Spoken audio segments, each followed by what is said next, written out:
Okay, let's get into it. I think people should trace my art. Now, to elaborate, I flanderized the entire point I was going to make for this video. This is conditional, not very conditional, but I do think that it would be a beneficial thing to encourage tracing of my personal art.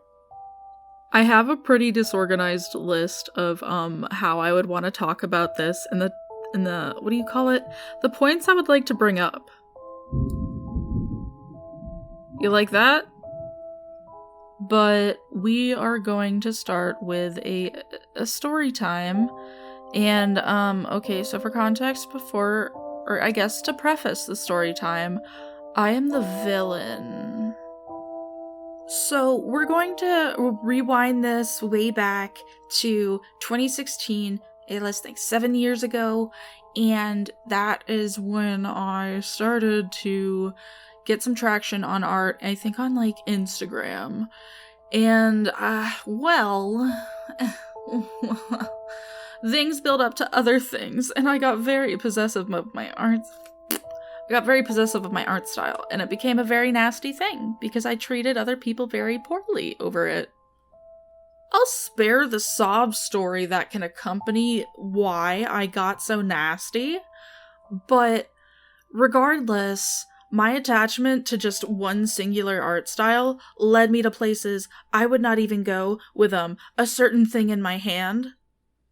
So, like, quite a few artists do when they just start popping off on social media. They really like to go, oh wow, this is what I'm known for, and now I'm really connected to this, and I cling to it, and this is me. And therefore anybody attempting to replicate it is trying to infringe upon me. And of course, I had that mindset. And oh my gosh, I'm really sorry to say this to anybody who is also suffering from this same ailment of the thought process. This is like a sign of some issue going on, doing a little finger motion here. And this is a sign of not doing well. And ultimately, people looking at that, usually when they're trying to copy it, they really like it.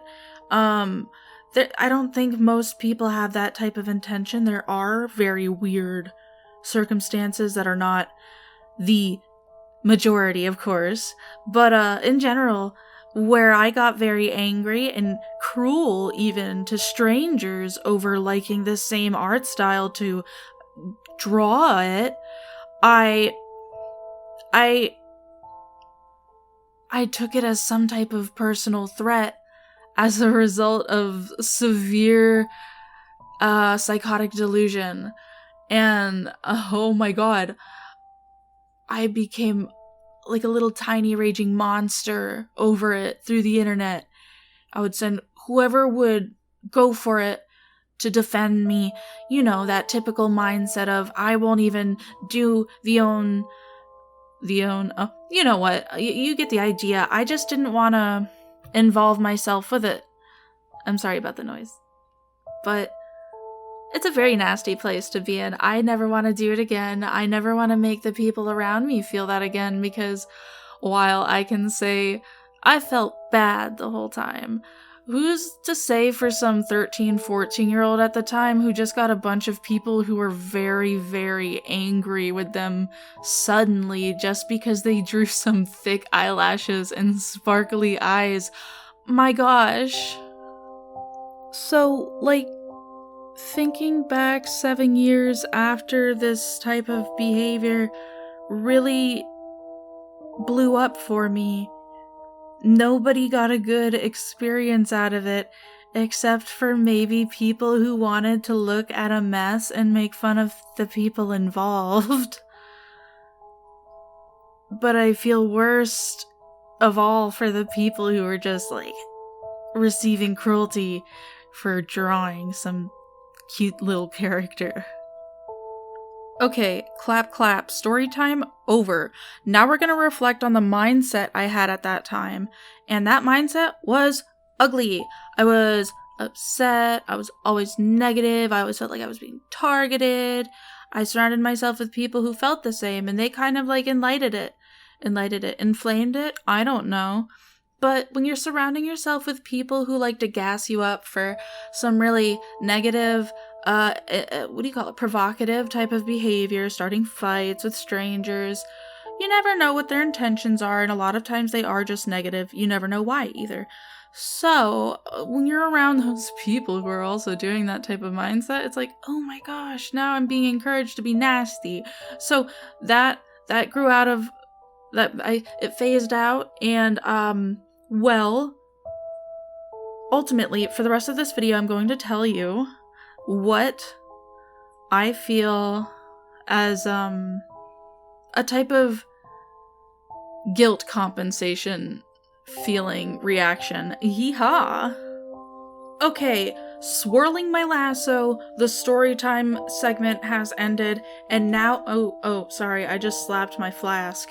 Now we are moving on to the benefits of, at least what I view as the benefits of letting people, especially beginning artists, young artists, use my artwork, my personal artwork, as a reference, whether it be for color, pose, tracing, copying, design, something, until it gets to certain circumstances in which I'll kind of get into, but that's not really the purpose of this, because I'm talking more about, my catalog of 3,000 Ash drawings from last week.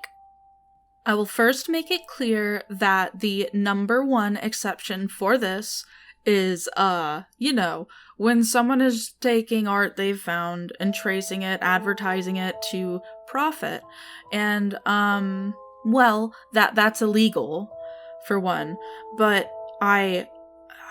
let's say for the rest of this video, I'll be talking more about hobby artists.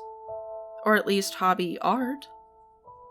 Okay, let's go back to what vague, pathetic excuse of a script I have, and it says, tracing without disclosure or permission for compensation is obviously an outlier, so no poking for arguments or I'll summon and explode. I'm not gonna finish that. Anyway, so I have ultimately decided that art is my career, and it is my passion within life, and it is the thing that I care about above almost all else. And ultimately, what I see art as is some type of process or journey. And to limit yourself to one singular style, I don't like the idea for myself. I don't like that type of limitation for art, because personally, I want to expand my abilities, and because I really admire versatility in art. It is one of the most reputable, admirable skills I can think about in art, being able to be flexible in the topics, the subjects you draw, having, well, the other thing that I'm very into is flow. So I really like when you can see movement. Everything looks smooth and not stiff. But also, other than that, yeah, I really love when there is some... There's multiple options here. Of course, I love consistency, but when it's all the same thing over and over, and I learned this from my 2016 art catalog, I guess personally I'm not too into it anymore, because I've gotten more invested in art as a whole to just want one singular option in my life. And for that, I encourage others to dabble into it. And even if they want to make it their main focus, it's probably not even going to be forever. It wasn't forever for me. So, to expect anyone to bind themselves to this Dolly Guts art style is insane. Forever? No way, dude. We are gonna draw what we want. Okay, so you might be able to tell that I have a severe interest in art, and as a result, I want to spread it. I want to spread this infection, and I want other people to be interested in art, and I want other people to be interested in art, and the art that I like, and I really want to find a community that has the same taste as me, and I don't know who doesn't want that. I haven't felt it since Homestuck. So, I'm not gonna have the same hairstyle forever. I'm not gonna have the same art style forever. No one is gonna have that same art style forever, and, so, yeah, if tracing a drawing of Ash is gonna get someone to art for the rest of their life, Let's go for it. Let's do that. Bye, every pony.